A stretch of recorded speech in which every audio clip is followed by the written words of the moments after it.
अस्सलाम वालेकुम। उम्मीद आहे त सभु ठीक ठाक ख़ैर ख़ैरियत सां हूंदा। प्रीवियस लेक्चर असां डिस्कस करे आया हुआसीं अबाउट रिलेटिव स्पीड ऐं उन सां जेकी जुड़ियल ॻाल्हियूं हुयूं उन जे हवाले सां एमसीक्यूज़ हुया उहे डिस्कस कया हुआसीं। ऐं इहो जेको टॉपिक हुयो उहो असांजो फोर्स एंड मोशन जो लास्ट टॉपिक हुयो। अॼु जो जेको असांजो यूनिट आहे उहो आहे वर्क पावर एनर्जी या work energy and power J basis ते। सो अॼु असां इंशाल्लाह डिस्कस करे था वठूं वर्क जे हवाले सां। सो ॾिसो वर्क असांजो कॉन्सेप्ट छा ॾींदो आहे। सिंपल मीनिंग में असां चवंदा आहियूं त जेको वर्क आहे सिंधीअ में त असां उनखे वर्क माना को बि कमु चवंदा आहियूं। हाणे आम ज़िंदगीअ में यानी साइकोलॉजिकली जेका हिन जी मीनिंग आहे उहा सिंपल वठंदासीं त जॾहिं असां मेंटली को वर्क कयूं या के फिजिकल एक्टिविटीज़ कयूं उन जे बेसिस ते असां वर्क जी मीनिंग वठंदा आहियूं। यानी कि जॾहिं बि असां साइकोलॉजिकल मीनिंग वठंदा आहियूं वर्क जे हवाले सां या त मेंटल या जेके फिजिकल एक्टिविटीज़ हूंदियूं आहिनि उन्हनि जे बेसिस ते असां वर्क खे आम तरीक़े सां डिफाइन कंदा आहियूं। पर जेकॾहिं इन ई वर्क जी साइंटिफिक मीनिंग यानी साइंस जे बुनियाद ते वठूं, साइंटिफिक मीनिंग वठूं यानी साइंस यानी फिजिक्स जे बुनियाद ते वठूं त असां ईअं चवंदासीं त जॾहिं बि को फोर्स छा करे डिस्प्लेस करे यानी डिस्टेंस कवर कराए या स्टॉप करे कंहिंखे मूविंग बॉडी खे तॾहिं बि असां उनखे कंसीडर कंदा आहियूं त इहो वर्क आहे। हाणे असल में असांखे त फिजिक्स यानी साइंस जे बुनियाद ते स्टडी करणी आहे त पोइ जॾहिं हीअ मीनिंग वठंदासीं त साइंस या फिजिक्स जे मुताबिक़ ही जेको वर्क आहे इहो क़ाबिले क़बूल न आहे। वर्क इन खे चवंदासीं त ज़ीरो थो थिए या वर्क थिए ई कोन थो। त यादि रखे छॾिजो साइंटिफिक मीनिंग में असां फोर्स जॾहिं बि लॻायूं ऐं उहो फोर्स कंहिं बि बॉडी ते जॾहिं एक्ट करे त डिस्प्लेस करे या ॿी सूरत में का बॉडी मूविंग आहे ऐं उन ते फोर्स लॻायूं। छा लॻायूं? छो जो फोर्स वरी बि लॻाइणो पवंदो ऐं उहा बॉडी मूविंग थियल ऑब्जेक्ट खे स्टॉप करे तॾहिं बि असां चवंदासीं इहो असां इन ते वर्क कयो आहे। त फिजिक्स जे बुनियाद ते ॿई मीनिंग ही जेके हेठियूं आहिनि साइंसी असां चवंदासीं इहे सही मैच थियूं थियनि कंहिंसां वर्क सां। हाणे असां वर्क खे डिफिनेशंस जे बुनियाद ते कीअं वठंदा आहियूं त असां सिंपली चवंदासीं त work is the product of force and displacement. Force and displacement अञा इनखे असां चवंदासीं त जेको वर्क हूंदो आहे प्रोडक्ट कहिड़ी product dot product of F and D. F and D कहिड़ा? Force and displacement. अञा वठूं it is the product of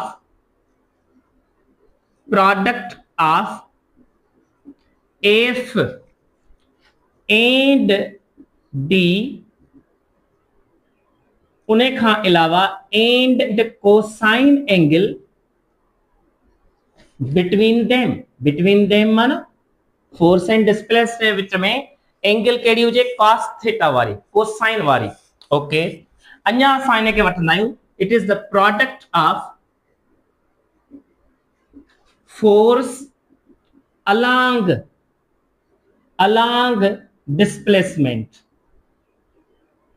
माना फोर्स ऐं जेके डिस्प्लेसमेंट हुजनि सेम डायरेक्शन जे बेसिस ते वठूं या पैरेलल वठूं।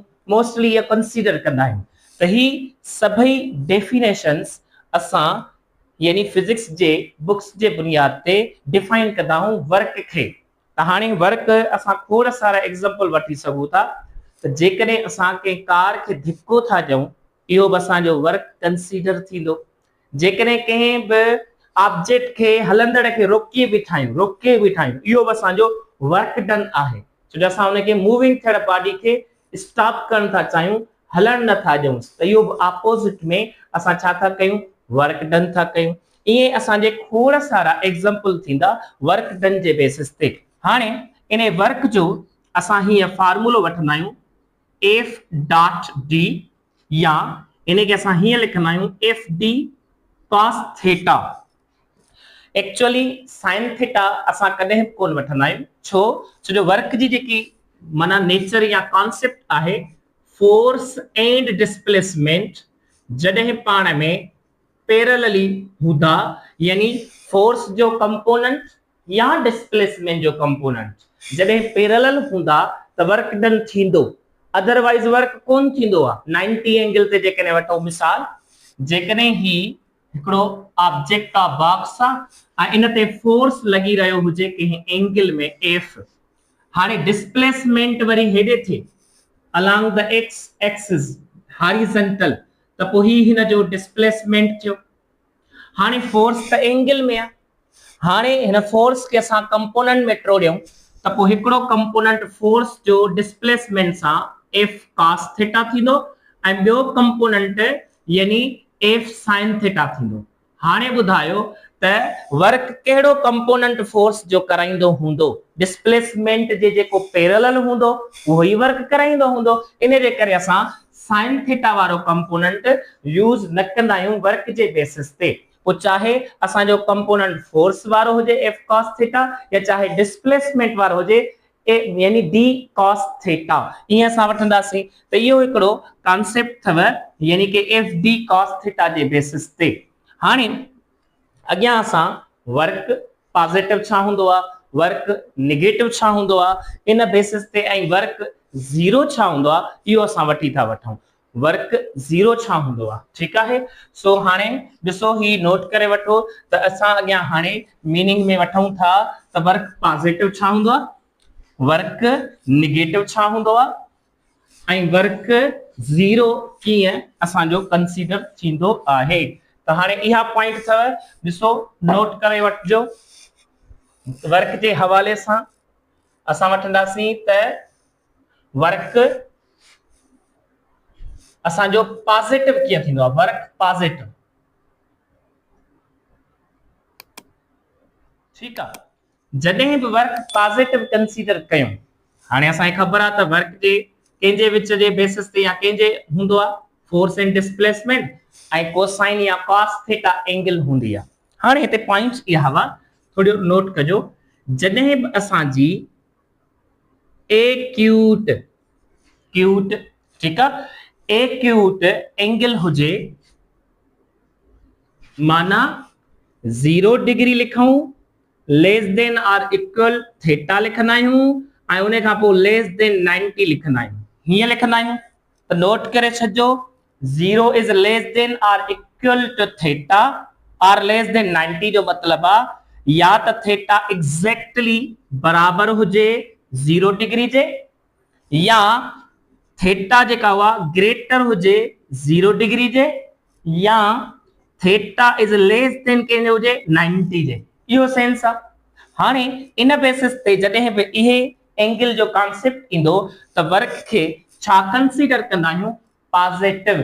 नोट करे छॾिजो इहा ॻाल्हि, ठीकु आहे। हाणे असां जॾहिं बि अहिड़े क़िस्म जो कॉन्सेप्ट वठंदासीं त वर्क पॉजिटिव थींदो।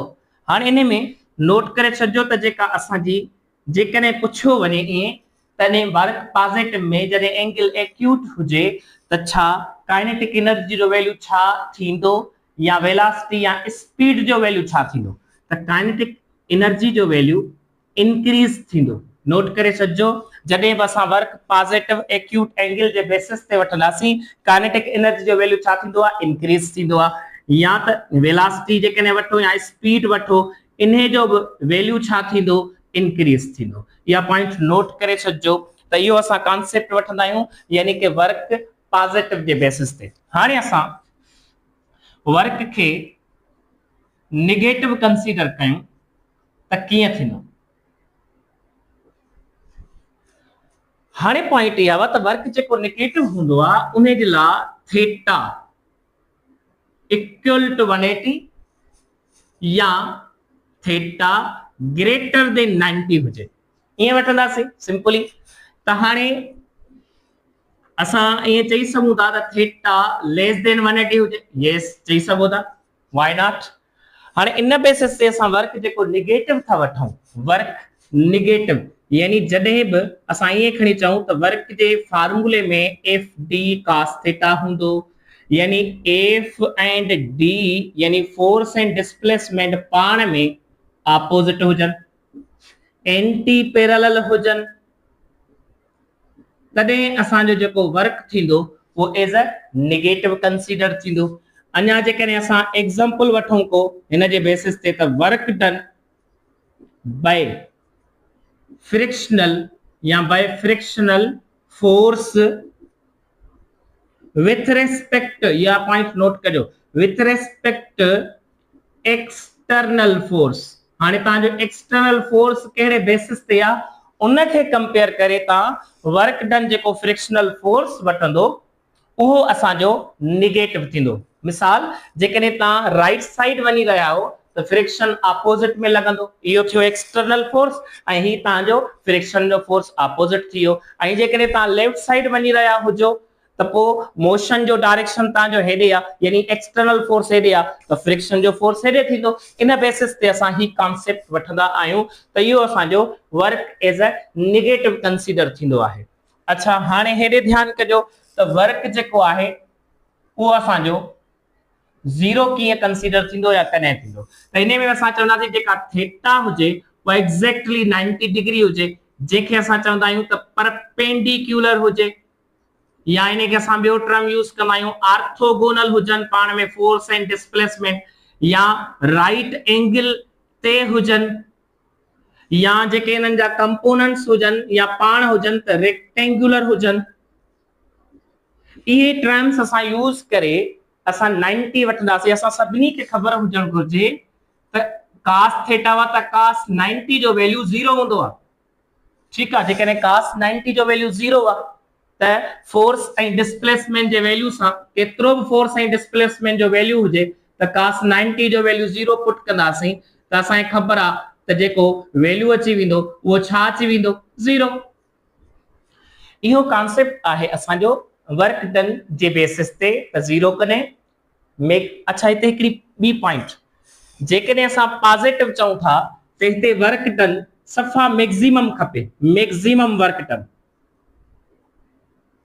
त असां चवंदासीं जॾहिं थीटा इक्वल टू 0 डिग्री हूंदो, इते असांजो वर्क डन छा हूंदो आहे, मोस्टली जेको बि वठंदासीं असां उहो छा हूंदो, मैक्सिमम हूंदो। नोट करे छॾिजो एक्ज़ैक्टली। ऐं नेगेटिव में वर्क भली नेगेटिव हुजे पर थीटा एक्ज़ैक्टली 180 हूंदो, तॾहिं बि इहो असांजो वर्क डन जेको थींदो उहो मिनिमम न मैक्सिमम। नोट करे छॾियो इहा ॻाल्हि, ठीकु आहे। भली नेगेटिव आहे पर वर्क डन त असांजी एनर्जी त ओतिरी ख़र्च थींदी न, त इन बेसिस ते असां चवंदासीं त वर्क जेकॾहिं मैक्सिमम खपे त कहिड़ी एंगल ते, 0 डिग्री ते। वर्क 0 खां डिग्री खां एंगल मथे आहे त वर्क पॉजिटिव थींदो, पर मैक्सिमम कहिड़ी एंगल ते थींदो, 0 डिग्री ते। ईअं ई मैक्सिमम कहिड़ी एंगल ते थींदो नेगेटिव में, 180 ते। ईअं ई असांजो 0 कहिड़ी एंगल ते थींदो, 90 ते। त हाणे इन बेसिस ते असां जेकॾहिं एग्जांपल वठूं त वर्क डन बाय असां कीअं वठंदा आहियूं, सेंट्रीपेटल फोर्स। जॾहिं बि असां सेंट्रीपेटल फोर्स चवंदा आहियूं उन बेसिस ते वर्क डन 0 हूंदो आहे, ओके। सम टाइम असां जॾहिं असां कंहिंसे कंपेयर कंदासीं परपेंडिकुलर, कीअं कहिड़ा फोर्सेस हूंदा, work done by normal force, उहो बि 0 हूंदो आहे, ठीकु आहे। अञा जेकॾहिं असां वठूं त work done by closed path, note करे छॾिजो। क्लोज्ड पाथ जे बेसिस ते असां जॾहिं बि वर्क वठंदा आहियूं त इहो असांजो सॼो जेको एग्जांपल आहे इहो कहिड़े वर्क जे बेसिस ते हुजे, 0 वर्क जे बेसिस ते। इहो नोट करे छॾिजो। हाणे क्लोज पाथ असांजो तॾहिं हूंदो आहे जॾहिं असांजो फोर्सेस कहिड़ा हुजनि, कंजर्वेटिव फील्ड हुजे या कंजर्वेटिव फोर्स हुजे। यादि रखे छॾिजो, कंजर्वेटिव फोर्स, नॉन कंजर्वेटिव न, कंजर्वेटिव फोर्स हुजे, जेको असांजो जीअं ग्रेविटेशनल फोर्स थियो, ठीकु आहे, इलेक्ट्रिकल फोर्स थियो, अहिड़े क़िस्म जा जेके फोर्स हूंदा आहिनि असांजा कंजर्वेटिव हूंदा आहिनि। त कंजर्वेटिव फोर्स जे बेसिस ते जॾहिं क्लोज पाथ वठूं उते वर्क छा हूंदो आहे, 0 हूंदो आहे। त ये एग्जांपल अथव वर्क जे बेसिस ते, ये तव्हांखे नोट करणु घुर्जनि। ये कम जूं ॻाल्हियूं एमसीक्यूज़ पॉइंट ऑफ व्यू खां असां जॾहिं डिस्कस कंदासीं त उन वक़्तु असांखे ही शयूं ज़रूर कम ईंदियूं। ठीकु आहे। अञा हाणे असां चऊं था वर्क डन जा यूनिट्स कहिड़ा थी सघनि था। वर्क जा यूनिट्स अलग अलग सिस्टम में अलग अलग यानी कि डिफाइन थींदा आहिनि। त हाणे जेकॾहिं असां फार्मूलो बेसिक वठूं, F D force into displacement, हाणे एंगल जो त असां यूनिट कोन वठंदासीं मैक्सिमम जे बेसिस ते, त पोइ एफ इनटू डी वठूं। फोर्स जो यूनिट हूंदो आहे newton into metre. SI system में न्यूटन मीटर कंहिंजे बराबर, जूल जे, जूल या जोल। ठीकु आहे। हाणे इहो जेको वर्क डन असांजो आहे इहो असांजो, ऐं इन जो बेस यूनिट जेकॾहिं वठूं त kg metre square upon second square, ऐं इन जो जेकॾहिं डायमेंशनल फार्मूलो वठूं त M L square T minus 2। इहो असांजो कॉन्सेप्ट हूंदो आहे वर्क डन जे फार्मूले मां यूनिट्स जो। जेकॾहिं तव्हां पुछे त व्हाट इज 1 जोल वर्क, त तव्हां चइजो जॾहिं बि 1 न्यूटन फोर्स लगे कंहिं बॉडी ते ऐं उन जे करे 1 न्यूटन फोर्स जे करे 1 मीटर डिस्प्लेसमेंट थे अलोंग फोर्स। ठीकु आहे। त पोइ उन बेसिस ते असां चवंदासीं त इहो जेको वर्क डन थियो इहो 1 जोल वर्क डन थींदो। ठीकु आहे। इन बेसिस ते तव्हांखे यादि हुजणु घुर्जे ही थियो सॼो एसआई सिस्टम में, सिस्टम ऑफ इंटरनेशनल। जेकॾहिं तव्हां खां केरु पुछे सीजीएस में छा थींदो, जेकॾहिं असां ॾिसूं फार्मूले जे बेसिस ते, सीजीएस में फोर्स जो यूनिट हूंदो अथव डाइन ऐं डिस्प्लेसमेंट जो सेंटीमीटर। डाइन इंटू सेंटीमीटर बराबर हूंदो अथव अर्ग जे, अर्ग। ठीकु आहे। इहो सीजीएस सिस्टम में। ऐं इनखे जेकॾहिं असां बेस यूनिट में लिखूं त पोइ इहो थींदो ग्राम सेंटीमीटर स्क्वायर पर सेकंड स्क्वायर। ऐं जेकॾहिं असां इनखे एफपीएस में कंसीडर कयूं त फोर्स जो हूंदो आहे पाउंड। पाउंड जी निशानी एलबी करे लिखंदा आहियूं, लिब्रा। ठीकु आहे। इंट में फुट। ऐं जेकॾहिं असां इनखे बेस यूनिट में वठूं त इहो थींदो स्लग मल्टीप्लाई में foot square upon second square. Slug, slug unit हूंदो आहे मास जो एफपीएस सिस्टम में, नोट करे छॾिजो। ठीकु आहे। जेकॾहिं तव्हां खां ईअं पुछे केरु त हिकिड़े स्लग में 1 स्लग में केतिरा केजी हूंदा, त 14.5 या 14.6 केजी असां कंसीडर कंदा आहियूं 1 स्लग में केजी मास। ठीकु आहे। इहो कॉन्सेप्ट हूंदो अथव यूनिट्स जे बेसिस ते।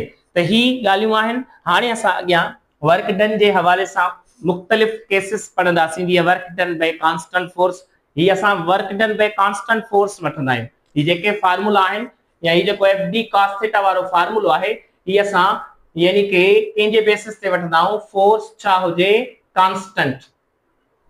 त अॻियां हींअर असां work done by variable force ऐं ॿियो कॉन्सेप्ट वर्क जे बारे में पढ़ंदासीं। जेसि ताईं नोट करे वठो। शाबाश जी बाबा।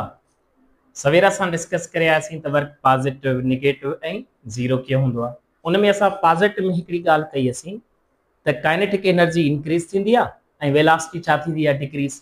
पर जेकॾहिं हिते असां वर्क नेगेटिव जे लाइ कॉन्सेप्ट वठूं त काइनेटिक एनर्जी छा थींदी, त असां चवंदासीं डिक्रीज। छो जो असांखे ख़बर आहे त जेकॾहिं पॉजिटिव में इंक्रीज थी थिए त हेॾे छा चवंदासीं, डिक्रीज थींदी। ईअं ई स्पीड बि छा थींदी, डिक्रीज आर रिड्यूस। ऐं जेकॾहिं असां वर्क ज़ीरो में वठूं त पोइ हिते जेका काइनेटिक एनर्जी मोशन जे बेसिस ते आहे उहा छा रहंदी, कांस्टेंट। ऐं जेकॾहिं मोशन में आहे ऐं मोशन में आहे त स्पीड बि छा रहंदी, कांस्टेंट। इहो नोट करे छॾिजो। इहे पॉइंटूं कम जूं आहिनि। हाणे असां वर्क डन जेको हींअर पढ़ी आया आहियूं सॼो डिटेल में, इहो आहे work done by constant force. हाणे असां थोरो कॉन्सेप्ट वठूं त work done by variable force छा थींदो। हाने छा उन्हें में असा जो same F D cos theta वारो फार्मूलो यूज थींदो या एफ डॉट डी वारो यूज थींदो। ॾिसूं था त जेकॾहिं असां ग्राफ जे बेसिस ते कॉन्सेप्ट वठूं डिस्प्लेसमेंट ऐं फोर्स जे विच में ग्राफ हुजे ऐं ही वेरिएबल हीअं पाथ हुजे।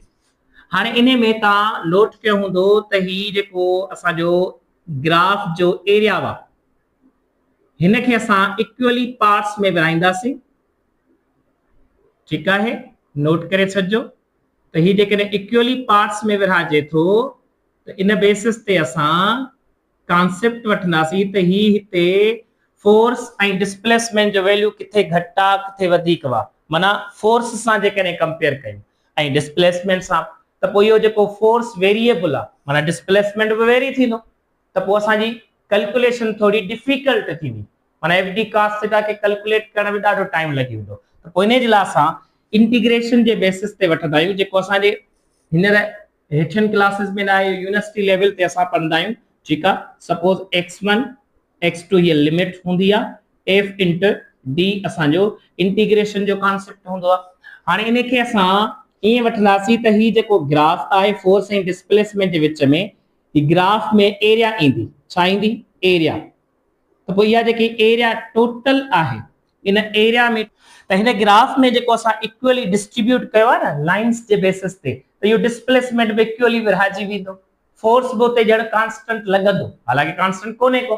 त पोइ इन बेसिस ते जेका हिन टोटल एरिया ईंदी न ग्राफ जे बेसिस ते त पोइ इन में असां वठंदासीं हीअं असां यानी कि वठंदा आहियूं limit delta D approaches to 0 एतिरो स्मॉलर कंदासीं, अप्रोचेस टू छा थी वेंदो 0 थी वेंदो। पोइ असां हिते वठंदासीं फोर्स डॉट डेल्टा एक्स भी करे वठबो आहे या डेल्टा डी करे भी वठबो आहे। पोइ हिते असां वठंदा आहियूं sum of all the forces, sum of all the forces याद रखे छॾियो ही समेशन थींदी sum of all the forces i is equal to 1 up to the n ताईं। ठीक आहे, पोइ इहा लिमिट असां ईअं वठंदासीं त इहो हिकिड़ो फार्मूलो यूज़ कंदा आहियूं त इन बेसिस ते असांखे work done by variable force मिली वेंदो आहे। माना चवण जो मक़सदु इहो आहे त जेकॾहिं ही ग्राफ आहे हिन में फोर्स जो वैल्यू छा थो अचे वेरिएबल, किथे घटि आहे त किथे फोर्स जो वैल्यू वधीक आहे। ॾिसो हिन में फोर्स जे वैल्यू में फ़र्क़ु थो अचे, हाणे इहो फोर्स वेरिएबल आहे ईअं खणी चऊं फोर्स छा आहे वेरिएबल आहे। हाणे इन बेसिस ते असां अहिड़े तरीक़े सां हिन एरिया खे विरहाईंदासीं डिस्ट्रीब्यूट कंदासीं इंटीग्रेट कंदासीं जो ही इक्वली विरहाइजी वञे ताकि असांजो जेको फोर्स वेरिएबल आहे उहो कीअं लॻे कांस्टेंट लॻे ताकि असांखे कैलकुलेशन में आसानी पैदा थिए। त इहो हिकिड़ो कॉन्सेप्ट हूंदो त work done by variable force जो। त इहो बि असांजे हिन फोर्स ऐं डिस्प्लेसमेंट जी जेका टोटल एरिया वा उन में फोर्स ऐं डिस्प्लेसमेंट जो फोर्स त कांस्टेंट थी वेंदो पाणे, बाक़ी डिस्प्लेसमेंट जो वैल्यू वठंदासीं त असांखे इक्वली डिस्ट्रीब्यूट थी मिलंदो ऐं जवाब मिली वेंदो असांखे छाजो यानी कि वर्क डन जो। त इहो हिकिड़ो कॉन्सेप्ट अथव वेरिएबल फोर्स जे बेसिस ते। हाणे ॿियो असां सवेर डिस्कस करे आयासीं कंजर्वेटिव फील्ड चओ या कंजर्वेटिव फोर्स चओ। जॾहिं बि असां कंजर्वेटिव फील्ड या कंजर्वेटिव फोर्स चवंदासीं इन बेसिस ते असां जूं ॻाल्हियूं जेके आहिनि थोड़े नोट कजो त हिन में ॿ कंडीशन या कॉन्सेप्ट हूंदो आहे। जेकॾहिं चवे थो त closed path work done by closed path छा हूंदो आहे वर्क 0 हूंदो आहे त समझी वञो उते जेको फोर्स हूंदो या फील्ड हूंदो वो कहिड़ो हूंदो कंजर्वेटिव। या ईअं चवे वर्क डन इज या work is independent from path followed. ठीक है, जेको वो ऑब्जेक्ट पाथ फॉलो करे वो उन का इंडिपेंडेंट हूंदो। पोइ छा ते डिपेंड कंदो but depend on initial and final positions. तो जॾहिं बि असां चवंदासीं न त कंजर्वेटिव वर्क के यानी कंजर्वेटिव फील्ड या फोर्स के कीअं सुञाणियूं त उन जे लाइ इहो आहे त क्लोज पाथ में वर्क 0 थींदुसि ऐं वर्क डन इंडिपेंडेंट फ्रॉम हूंदो कंहिंखां पाथ खां। मिसाल जेकॾहिं असां ही ट्रायंगल वठूं ए खां स्टार्ट थे सिधो अचे वरी बी ॾे वरी सी ॾे वरी सिधो ए ॾे अचे ए बी सी ही पाथ थी वियो। हाणे जेकॾहिं ए खां स्टार्ट करे ऐं ए ॾे अचे त इहो क्लोज पाथ थी वियो।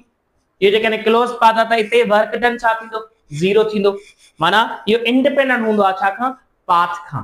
त टोटल वर्क डन जेको हूंदो आहे एनर्जी जे बेसिस ते उहो असांजो कांस्टेंट ईंदो रिमेन सेम ईंदो आहे।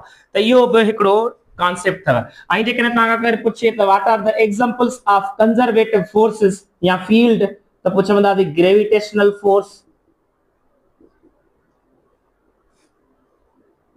ग्रेविटेशनल फोर्स या ग्रेविटेशनल फील्ड, इलेक्ट्रिक फोर्स या इलेक्ट्रिक फील्ड। ऐं जेकॾहिं तव्हां केरु पुछे नॉन कंजर्वेटिव फोर्स जा एग्जांपल ॿुधायो, नॉन कंजर्वेटिव फोर्स जा एग्जांपल त पोइ पहिरियां तव्हां फ्रिक्शनल फोर्स, फ्रिक्शन या फ्रिक्शनल फोर्स चई सघो था। ऐं ॿियो तव्हां चई सघो था टेंशन वारो फोर्स, टेंशन, टेंशन माना such force which produce by spring, रस्से जे ज़रिए जेको पैदा थिए, ठीकु आहे। या तव्हां चई सघो था जेको रॉकेट प्रोपल्शन कंदो आहे, प्रोपल्शन उन वक्त बि जेको फोर्स हूंदो आहे उहो बि असांजो छा में ईंदो आहे नॉन कंजर्वेटिव। माना कंजर्वेटिव में जेका एनर्जी हूंदी आहे उहा कंजर्व रहंदी आहे, एनर्जी कांस्टेंट रहंदी आहे, एनर्जी लॉस न थींदी आहे। पर नॉन कंजर्वेटिव फोर्सेस में एनर्जी लॉस थींदी आहे, एनर्जी साॻी न रहंदी आहे, ॿिए के फॉर्म में कन्वर्ट थी वेंदी आहे। ईअं खणी चऊं बहरहाल एनर्जी साॻी न रही सघंदी आहे। त इहो हिकिड़ो सेंस अथव कंहिंजे बेसिस ते कंजर्वेटिव ऐं नॉन कंजर्वेटिव जे बेसिस ते। अञा हिकिड़ो कॉन्सेप्ट आहे नोट कजो, अञा असांजो हिकिड़ो कॉन्सेप्ट आहे त जेकॾहिं तव्हां वठंदो कीअं थोरो सम्झो, वर्क डन बाय, जॾहिं वर्क डन बाय ग्रेविटी चवे अपवर्ड मोशन में या डाउनवर्ड मोशन में त पोइ कीअं वठंदासीं इहो नोट करे छॾिजो। ही वर्क डन बाय ग्रेविटी थो पुछे त हिन में मिसकॉन्सेप्ट थींदो आहे, वर्क डन बाय ग्रेविटी या वर्क डन अगेंस्ट ग्रेविटी, इन्हनि ॿिन्ही में थोरो स्टूडेंट मुंझी पवंदा आहिनि। त थोरो नोट कजो, जेकॾहिं को ऑब्जेक्ट आहे एम ऐं उहो अपवर्ड मूव थो करे, अपवर्ड, हाणे सवाल छा आहे त work done by gravity, gravity जे ज़रिए वर्क माना फोर्स केॾे लॻंदो downward, gravitational force, gravitational force केॾे लॻंदो डाउनवर्ड। त पोइ वर्क डन बाय जेको ग्रेविटी थींदो उहो छा थींदो। हाणे ऑब्जेक्ट जेकॾहिं अपवर्ड वञे थो पर फोर्स लॻेसि थो ग्रेविटी वारो डाउनवर्ड त पोइ एंगल ॾिसो छा थी वई। असांखे ख़बर आहे वर्क जो फार्मूलो हूंदो आहे एफ डॉट डी। हाणे हिते जेको फोर्स लॻंदो उहो वेट जे बराबर, ऐं वेट कंहिंजे बराबर हूंदो आहे एम जी जे, डिस्प्लेसमेंट हाइट जे बेसिस ते वठो। लेकिन हिते असां cos थीटा वठूं त पोइ ॾिसो एंगल 180 थी थिए ऑपोजिट में आहे त पोइ 180 cos 180 कंहिंजे बराबर हूंदो आहे cos 180 बराबर हूंदो आहे -1 जे। त पोइ ही जेको वर्क थींदो उहो नेगेटिव थींदो। त यादि रखे छॾियो जॾहिं वर्क डन बाय ग्रेविटी पुछे अपवर्ड में त -mgh थींदो, नेगेटिव वर्क जे बेसिस ते वठंदासीं। ईअं खणी सम्झो त वर्क डन बाय ग्रेविटी पुछे अपवर्ड मोशन में त -mgh थींदो आहे। ऐं जेकॾहिं हिते ई चवे वर्क डन बाय ग्रेविटी पर डाउनवर्ड मोशन में त पोइ यादि रखे छॾियो डाउनवर्ड में ऑब्जेक्ट डाउनवर्ड थो अचे, फोर्स ऑफ ग्रेविटी भी डाउनवर्ड तो लगे, एंगल थीटा 0 थी वई, where cos 0 degree is equal to 1 हूंदो आ। त पोइ असां जेकॾहिं वर्क डन वठूं त डायरेक्ट mgh प्लस ईंदो। त work done by gravity in downward motion त छा ईंदो आ प्लस mgh। याद रखे छॾिजो त डाउनवर्ड में वर्क डन बाय ग्रेविटी चवे त mgh आ, ऐं अपवर्ड में वर्क डन बाय ग्रेविटी चवे त -mgh हूंदो आ। ईअं ई जेकॾहिं तव्हां खां हिते पुछियो वञे त नोट करे छॾिजो ॻाल्हियूं कम जूं अथव। ॾिसजो बाबू, हाणे वर्क डन अगेंस्ट ग्रेविटी चवे त पोइ छा थींदो अगेंस्ट ग्रेविटी। हिते वर्क डन बाय ग्रेविटी आ, हिते वर्क डन अगेंस्ट ग्रेविटी चइजे। हाणे ॾिसो ऑब्जेक्ट मथे थो वञे, नोट करे छजो त ऑब्जेक्ट हाने ते वर्क डन बाय फोर्स जेको एक्सटर्नल लगाइंदासी ये खणी समझूं तो उन जे बेसिस ते असा वठदासी वर्क अगेंस्ट ग्रेविटी। हाने ग्रेविटी ते डाउनवर्ड एक्ट कंदी पर वर्क असा चाहियूं था यानी एक्सटर्नल फोर्स उन जे ऑपोजिट में था लगाइन। हाने ऑब्जेक्ट वने करे तो अपवर्ड, जेकरे ऑब्जेक्ट अपवर्ड वने त पो जेको एक्सटर्नल फोर्स आ वो अपवर्ड तो लगे छो हिन जे अगेंस्ट इंदो। अगेंस्ट इंदो त यानी कि असा चवंदासी ऑब्जेक्ट जो मोशन भी अपवर्ड आई फोर्स भी अपवर्ड, बिनी जे विच में एंगल केतरी थीटा 0। थीटा 0 त पो वर्क डन यो जेको थिंदो वो थिंदो एक्सटर्नल फोर्स जे बेसिस ते वठंदासी त प्लस mgh। नोट करे छजो त जडे वर्क डन अगेंस्ट ग्रेविटी चवे आई अपवर्ड चवे त पो यो थिंदो प्लस mgh। हिते ॾिसो वर्क डन बाय ग्रेविटी चवे अपवर्ड चवे त माइनस mgh, ही by gravity minus mgh against gravity plus mgh, सागो अपवर्ड मोशन। आई जेकॾहिं असां डाउनवर्ड मोशन वठूं त इन बेसिस ते नोट करे छजो त वर्क एक्सटर्नल फोर्स जे बेसिस ते वठूं त पो यो थी विंदो माइनस mgh। कीअं माइनस mgh? नोट करे छजो त जेकॾहिं को ऑब्जेक्ट डाउनवर्ड अचे, अगेन डाउनवर्ड अचे, ठीक है, लेकिन असा अगेंस्ट ग्रेविटी था चऊं त अगेंस्ट ग्रेविटी केरे लगंदो मथे फोर्स, एक्सटर्नल फोर्स मथे हूंदो ऐं ऑब्जेक्ट कारे तो अचे हेठ तो अचे त पो ॾिसो एंगल केड़ी 180 त पो इन बेसिस ते असा वर्क डन छा वठनासी नेगेटिव। त यो नोट करे छजो त जने अगेंस्ट ग्रेविटी चवे ऐं डाउन चवे त माइनस mgh, अगेंस्ट ग्रेविटी चवे या अपवर्ड चवे त पो प्लस mgh। इए ही वर्क डन बाय ग्रेविटी चवे त पो माइनस mgh अपवर्ड में ऐं डाउनवर्ड में चवे त प्लस mgh बाय ग्रेविटी चवे त। इहे कॉन्सेप्ट नोट करण जड़ा थव वो एमसीक्यूज जे बिहाफ ते प्लस ऐं माइनस जो वैल्यू अची वेंदो आ। हाने मिसाल ते सम टाइम वैल्यू अची वेंदो आ, वैल्यू जे बेसिस ते एकड़ो क्वेश्चन आहे, नोट करे छजो। मिसाल गाल जवाब हुजे 20 प्लस जोला, ठीक आ, 500 जोला प्लस जो आई प्लस जो 1 जोला या माइनस जो 20,000 जोला। त हाने बुधायो वर्क डन किथे वधिक थींदो त नोट करे छजो। ता मता समझो त नेगेटिव आ त यो घट में घट वर्क हूंदो। नो, नेगेटिव सिर्फ ऑपोजिट साइन के दी शो करे पर मैग्नीट्यूड त ओ ही हूंदो न, ओतरी एनर्जी खर्च करनी पवंदी न ऑपोजिट में। त पो वर्क डन जेको मैक्सिमम थींदो वो नेगेटिव वारो ही भली वैल्यू हुजे पर मैक्सिमम थींदो। तो या पॉइंट सवेल डिस्कस करे आयासी त इन्ही सिंबल्स जे बेसिस ते ता के नोट करनो पवंदो त वर्क डन बाय ग्रेविटी किए थींदो अपवर्ड में डाउनवर्ड में, work done by against gravity यानी वर्क डन अगेंस्ट ग्रेविटी किए थींदो अपवर्ड या डाउनवर्ड। त ही गालियो नोट कयो। हाने अग्या असा कुछ एमसीक्यूज वर्क डन जे बेसिस ते करे वठूं, उन खां पोइ असा एनर्जी ऐं पावर जे बेसिस ते कॉन्सेप्ट वठंदासीं। ठीक आ, शाबाश, थैंक यू।